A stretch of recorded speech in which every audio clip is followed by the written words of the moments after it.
This is no daydream. We're actually on the red carpet for The Secret Life of Walter Mitty here at the New York Film Festival. So how do you feel this film shows that you've evolved as a filmmaker? I don't know. I mean, I feel like, every time you go out, you learn something, especially when directing. And for me, having an opportunity to work on this material was really exciting because I felt like it was not really that easy to categorize, the genre of the movie. I know there was serious stuff in it, there was funny stuff in it, and that sort of tone to me was felt like something that I was excited to try to to realize.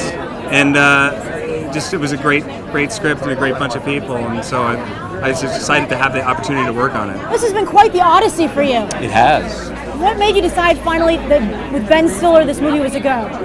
Well, that decision wasn't mine. It was 20th Century Fox's. So I was happy when they said it was a go. Did they tell you their thought process? Why they? Well, they liked the script. It was Steve Conrad's script that got Ben Stiller to commit to it. And once Ben Stiller climbed on board, the train was leaving the station because Ben is a very willful guy, and when he likes something, he wills it into existence. The thing that sets Ben apart from a lot of people, especially in the comedy world, is that he has a very, very strong aesthetic, and that the look of the film and the visual component of the film is much more important to him than most people who are doing comedies. And I think that he's just gotten more and more sophisticated in that area. And this film, which is a little bit of a different film in that it's much more emotional, and it's definitely life affirming, as opposed to just rim shots.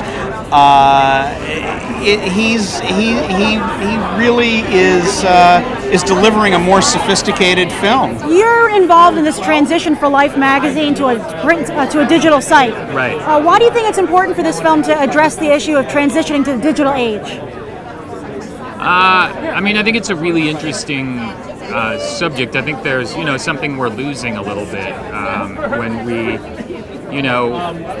people don't make photo albums as much anymore like when we were kids. Everything's kind of on your computer or up in the cloud, and there's something tangible that's getting lost a little bit. And I think Life magazine was something that we kind of reflected on our lives, hence the title Life magazine. We reflected on our lives with and got a little perspective on the world we live in, and took the time to sit on a couch and kind of drink a cup of coffee and go through the magazine. And we're not really taking that time as much anymore. I know I don't. And it is something I'm a little nostalgic for. What made you decide to add the extra layer in this film about addressing the transition to the digital age? Well, that was really in Steve Conrad's script. But I think that the idea of transitions, the idea of people getting laid off, the idea of, we're evolving, and sometimes that evolution is kind of heartless. It was always in the script, and I think it's an important thing to at least recognize. Speaking of transitions, this movie is about a transition to the digital age. Yes, and also, how do you feel Hollywood's transition since the original Walter Mitty that your grandfather made to your version today?